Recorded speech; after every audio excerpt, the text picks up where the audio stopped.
गोविंद के जीवन की पहली बात है कि जब जन्म लिया तो कोई साथ उत्सव मनाने वाला नहीं था कृष्ण का, जन्मोत्सव मनाने वाले, क्योंकि जन्म लिया था कहाँ? मथुरा में। रातों रात नहीं वहां से गोकुल आ गए, तो गोकुलवासियों ने जन्मोत्सव मनाया। गोविंद के जीवन की पहली बात है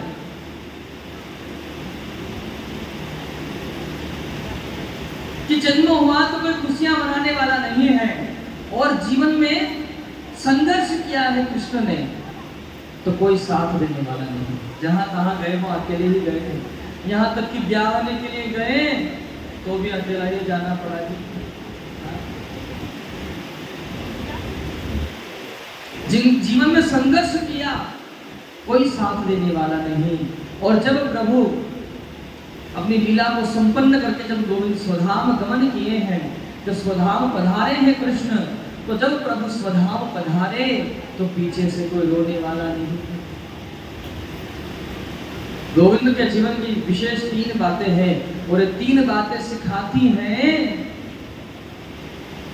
कि देख कर काली घटा को ऐ भंवर मत हो उदास, कि देख कर काली घटा को ऐ भंवर मत हो उदास, बंद कलियां फिर खिलेगी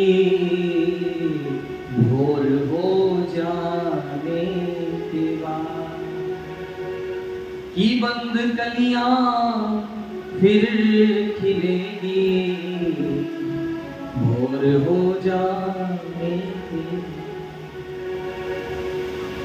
जब ने जीवन में दुख आन पड़ा है, अगर जीवन में दुख आन पड़ा तो उस दुख को देख करके घबराए नहीं। सुख आ जाए तो उसे देख करके कभी फूले नहीं, और दुख आ जाए तो कभी घबराए नहीं। जैसे सुख कभी स्थिर नहीं रहता है, उसी प्रकार दुख भी कभी स्थिर नहीं रहता है। प्रेम से बोलेंगे बोलो राधे। आज आया है कल चला जाएगा।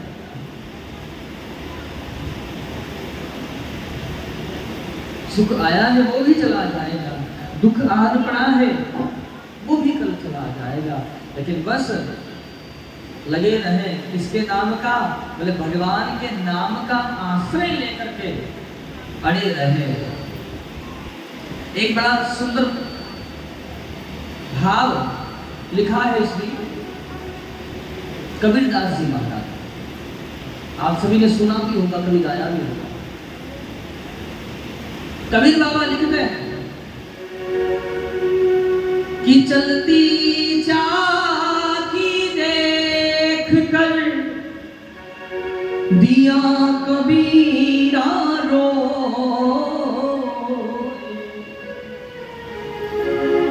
कि 2 पाटन के बीच में साबुत रहा। कबीर बाबा ने लिखा, आपने भी सुना होगा, बड़ा प्रसिद्ध दोहा है।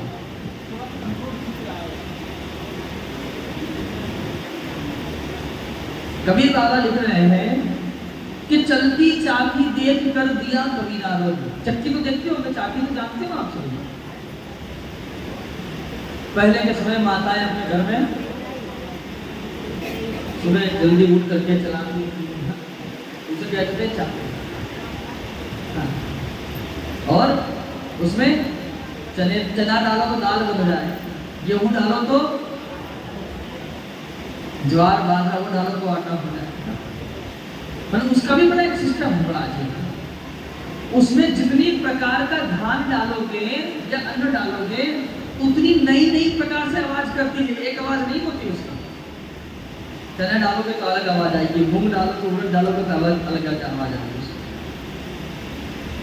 तो कबीर बाबा ने देखा उसमें 2 पार्ट होते हैं, एक पार्ट वो नीचे होता है जो मिट्टी में लगा रहता है, और ऊपर दूसरा एक पार्ट होता है, उसमें लकड़ी का हत्था होता है, उससे माता हवन करके घुमाती हैं। कबीर बाबा देख रहे हैं कि अन्न से भरा हुआ पात्र लेकर के माता बैठी है, वो जितना भी गेहूं उसमें डाल रही है, उससे घुमा रही है, वो सब क्या हुआ है, चूर्ण बन गया। बहुत सावधान से समझिएगा।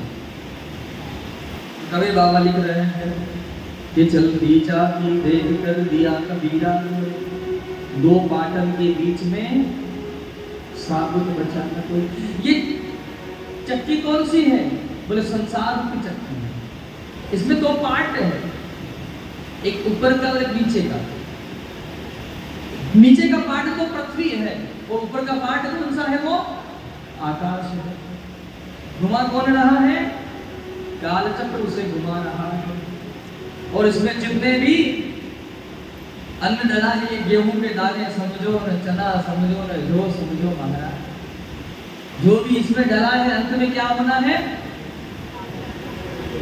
खूब हलवा बादाम काजू को ढाल भैया, एक्सपेरिमेंट रोज नया नए तरीके से डिश बना बना के खाओ, जो ना बनती वो भी बना लो, लेकिन अंत में दो मुट्ठी राख से ज्यादा औकात नहीं है। कितना भी हलवा बनाओ रोज, इस शरीर को कितना भी सजा लो, लेकिन दो मुट्ठी राख से ज्यादा औकात।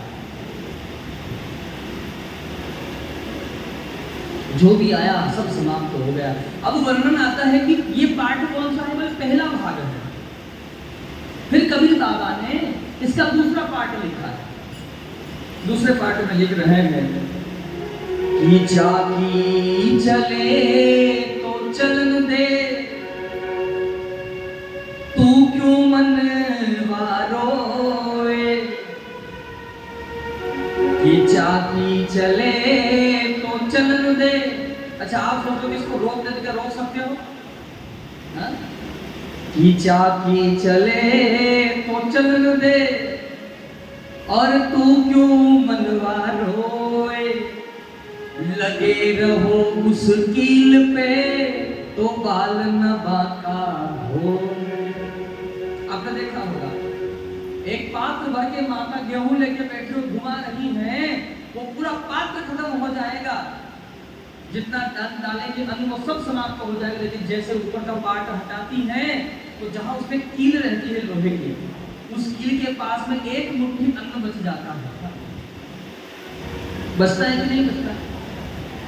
वो क्यों बच जाता है? उस अन्न ने, उस दाने ने या उस बीज ने उस कील का सहारा नहीं छोड़ा, और जो जो उस कील से दूर हुए वो सब पिस दिए गए हैं, और जो उस कील पर अड़े रहे उनका बाल भी बांका नहीं। वो कील कौन सी है? बोले भगवान के नाम की कील है, भगवान के नाम का आश्रय है। हम जितने भी इस दुनिया में आए हैं, हमने भगवान के नाम के आश्रय को छोड़ दिया, सो हम सब पीस दिए गए हैं। और हम अगर उस धर्म की कील को, डोर को पकड़कर या उस नाम की कील को पकड़कर बैठ जाएं, तो आज भी हमारा बाल भी बाका नहीं हो सकता है। प्रेम से बोलेंगे गुरु नानक। इसलिए हर समय हर प्रहर उस भगवान का चिंतन करते रहे।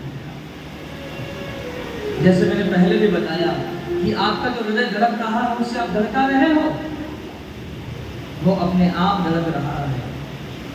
भगवान का भजन भी ऐसा होना चाहिए, भगवान से प्रेम भी ऐसा होना चाहिए कि फिर भजन करना नहीं पड़ता है, अपने आप भजन हो जाता है।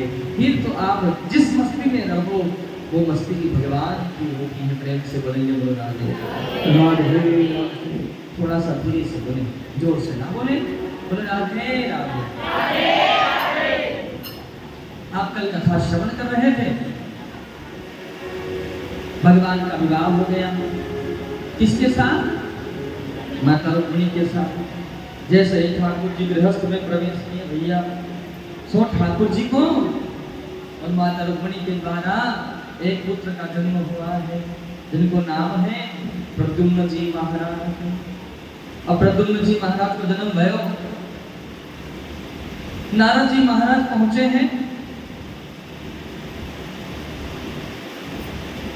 नारद जी महाराज को जैसे ही बात पता चले तो समरासुर महाराज के पास पहुंच गई नारद जी महाराज, और समरासुर महाराज से बोले, अरे महाराज कैसे आराम से बैठे हो? अरे तुम्हारे काल ने जन्म ले लियो है भैया। अच्छा एक बात बताओ, आपको अपना मित्र ज्यादा याद आता है कि दुश्मन जो शत्रु है वो कौन ज्यादा याद आता है?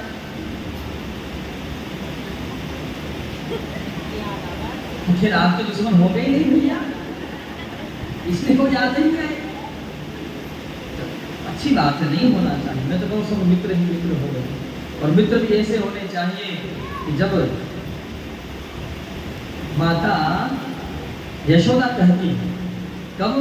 जब कन्हैया ने गोवर्धन पर्वत को उठाया है तब, यूं कहे यशोदा मैया, कन्हैया के सखाओं से बोले, ओ निक जोरे लगाओ मेरे भैया, मेरा बेटा छोटा है, इतने बड़े पर्वत को क्या पता मेरा बेटा उठा नहीं पाएगा, तुम भी साथ दीजिए ना इसका।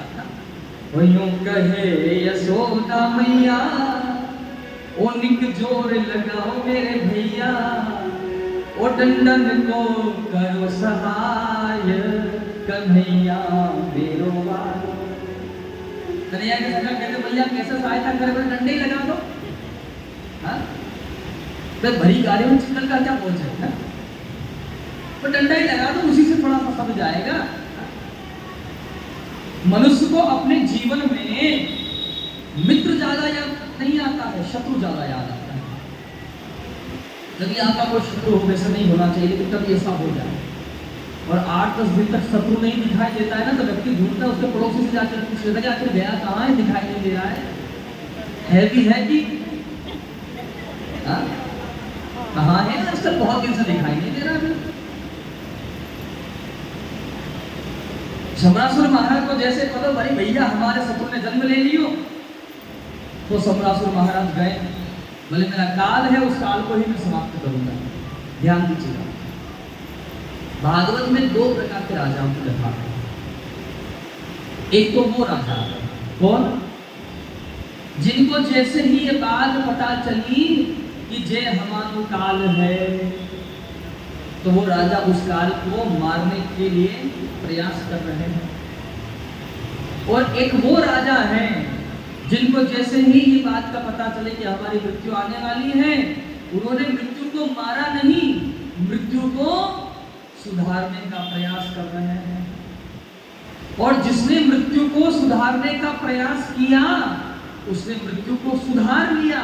मृत्यु आई और उसका कुछ नहीं कर पाई, और जिसने मृत्यु को मारने का प्रयास किया, मृत्यु आई और उसी को मार करके चली गई। मृत्यु आएगी, ये अटल सत्य है।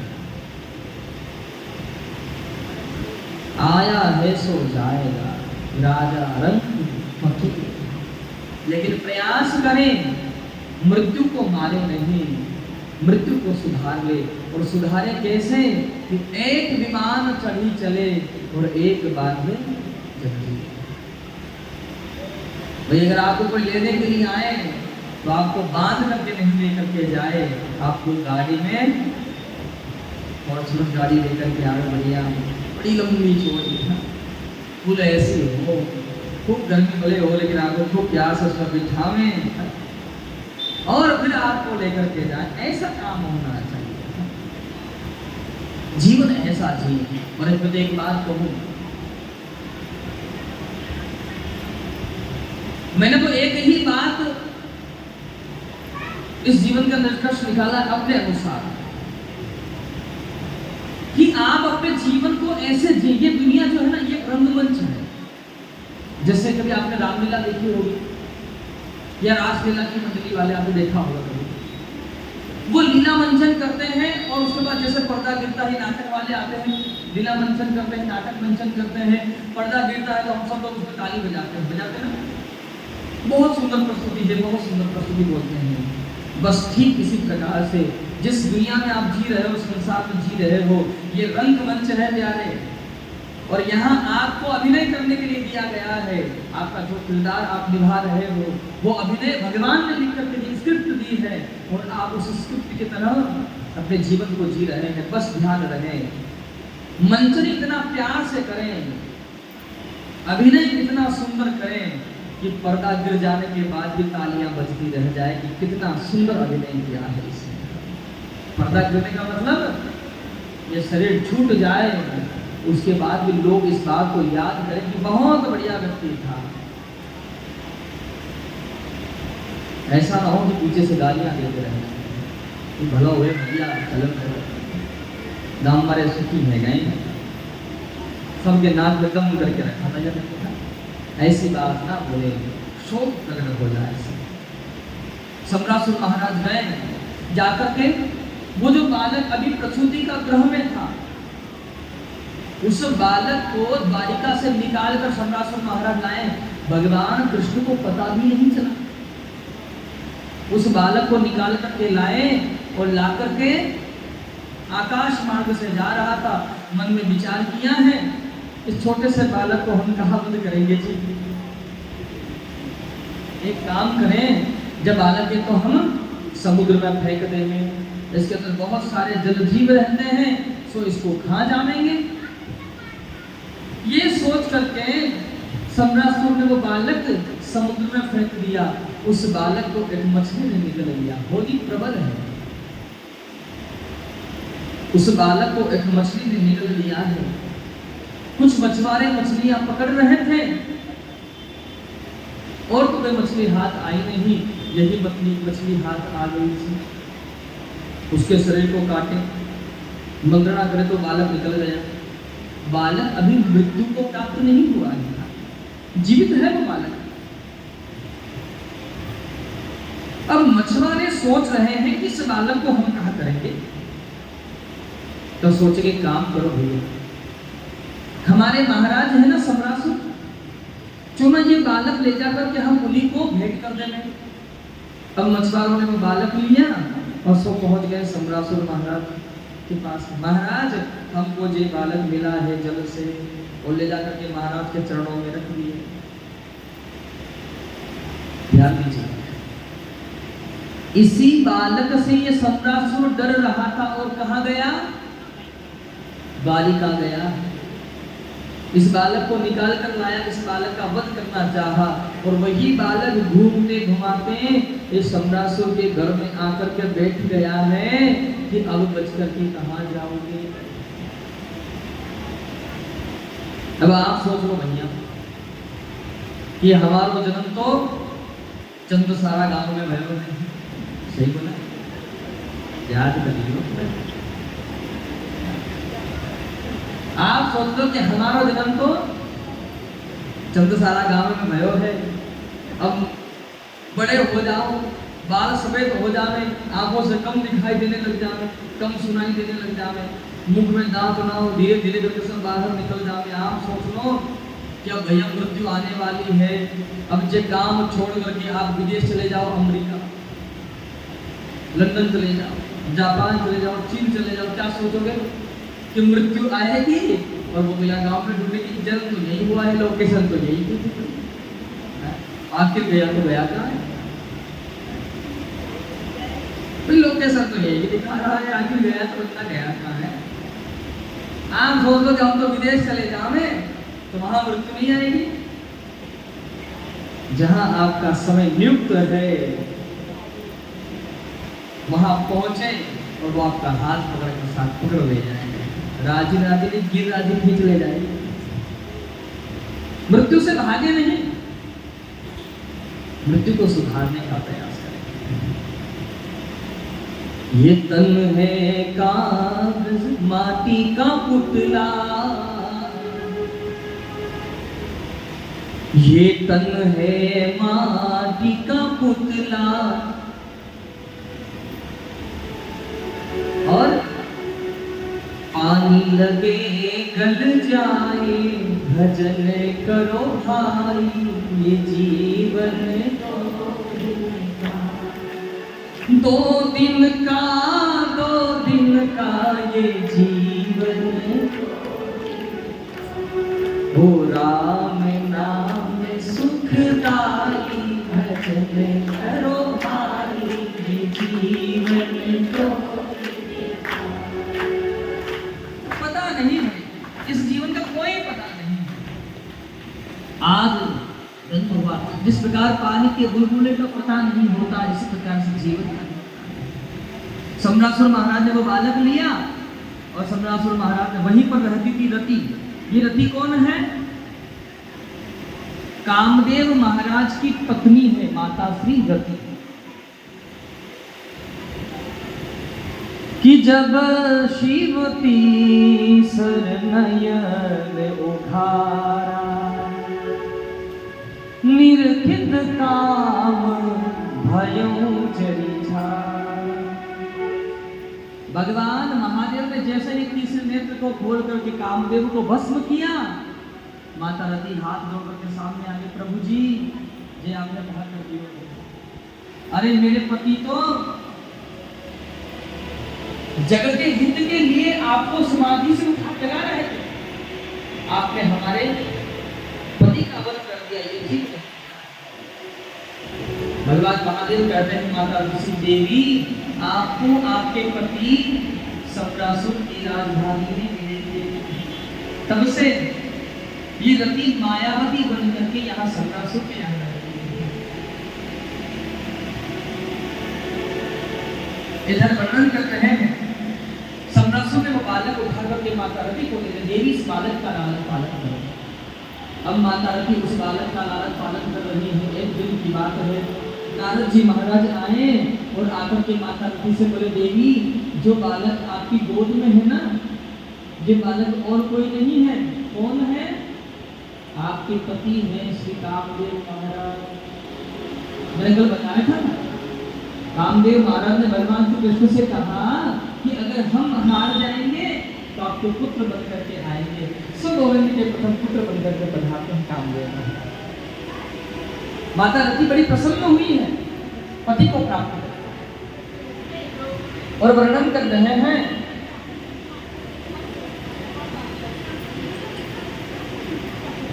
कि माता रति ने उस बालक का लालन पालन किया है। और जब प्रद्युम्न जी महाराज बड़े हुए, माता रति ने अपनी सारी विद्या प्रद्युम्न जी महाराज को सिखाई, और प्रद्युम्न जी महाराज ने सम्रासुर महाराज का वध किया, उद्धार किया, और अपनी पत्नी रति को लेकर के पुनः पधारे हैं द्वारिका में। तब तक मेरे ठाकुर जी के 16,107 ब्याह और भय हैं। एक तो कल कर लिए, एक आज करेंगे, और एक फिर कल करेंगे, फिर एक परसों करेंगे, और एक फिर महाराज पहली बार कथा नहीं है जो कथा कर रहे हो। अरे तुमको तो कोई काम नहीं है, हमारे सब काम खराब हो जाएंगे। फिर अकेले बैठे रहना, हम तो अपने काम में बिजी रहेंगे, अपने काम करते रहना, कथा करते हैं, रोज ब्याह करियो भले हो, चिंता ना करो भाई, मन को थोड़ा ना करो। आज एक सामूहिक विवाह आयोजन कर लेते हैं, और ठाकुर जी जितने जहाँ हैं आज कर लेंगे, और रिसेप्शन जो है वो कल रखेंगे, ठीक है ना। खाना पीने की व्यवस्था वो कल करेंगे आराम से।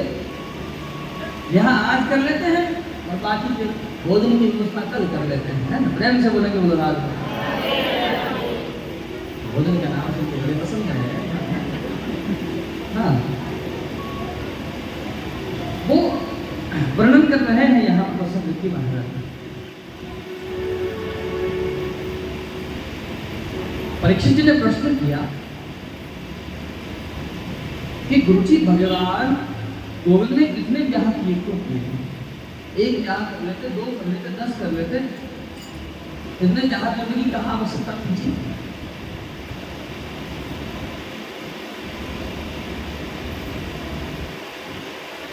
भगवान से इसका अर्थ ये नहीं कि जितनी कन्याएं हैं उनसे विवाह करने गोविंद, ऐसा क्या कारण रहा है जो भगवान को इतने ब्याह करने पड़े?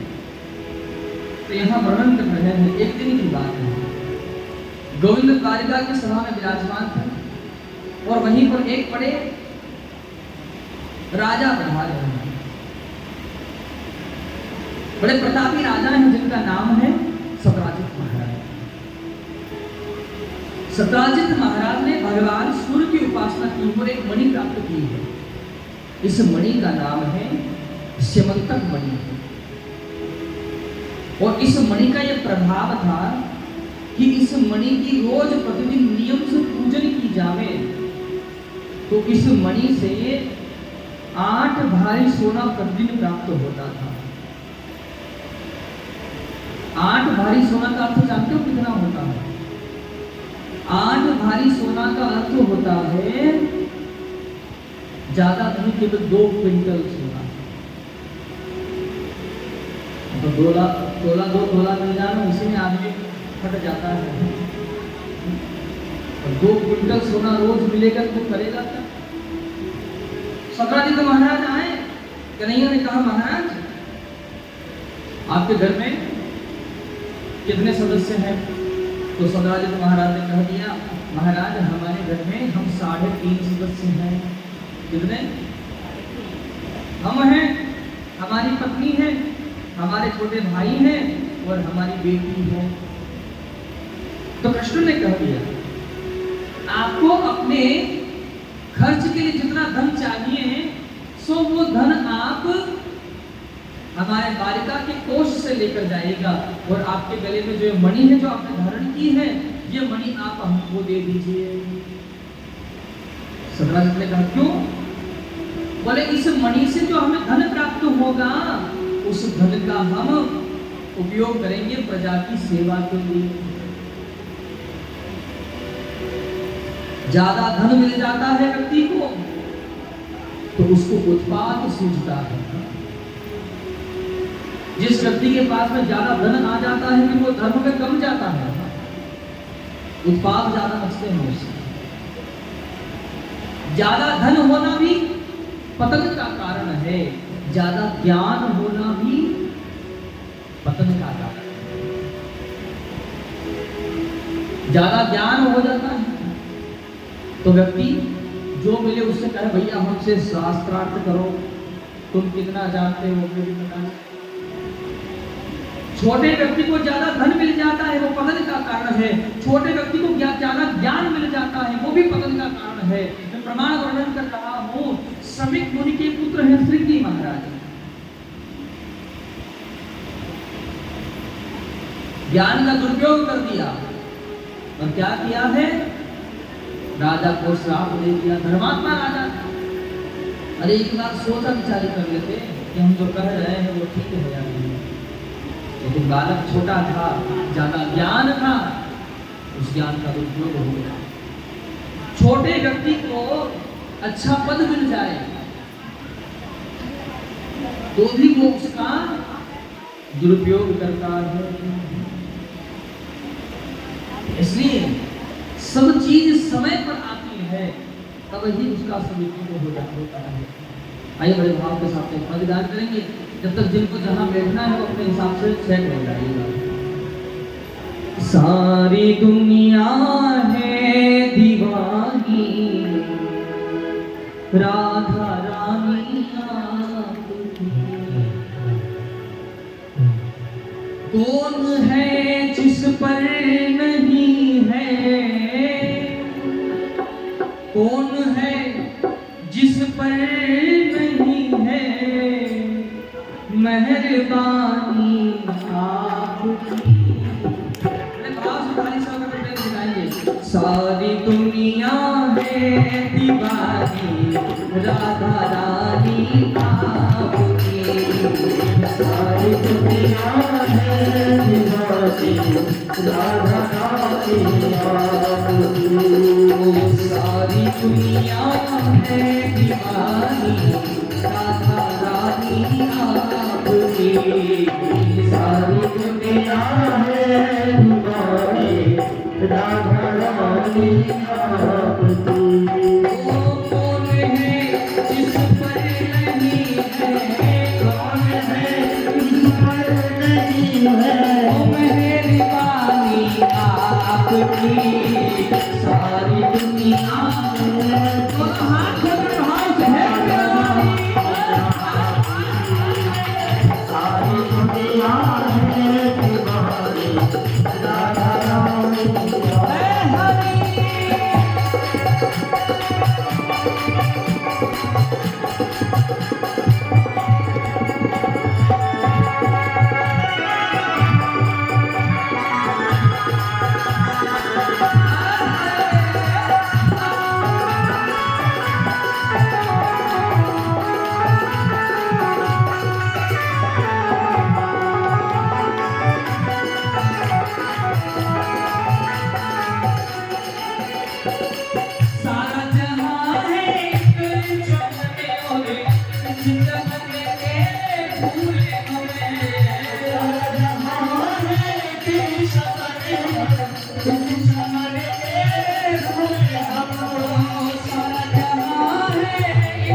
चमने उड़े इस चमन के फूल हमें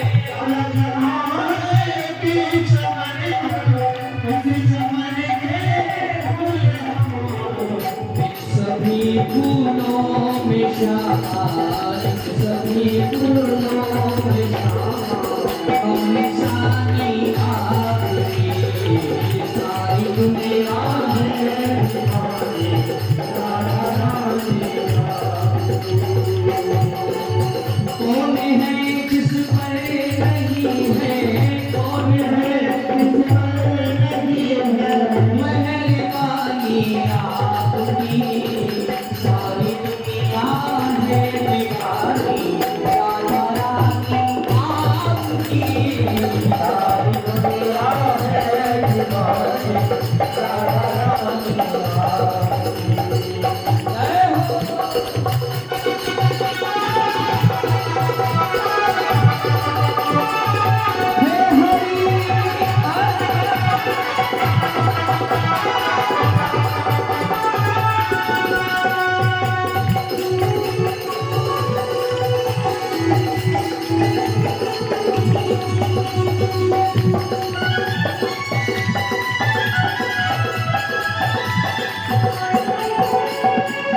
तन भी तेरा मन भी तेरा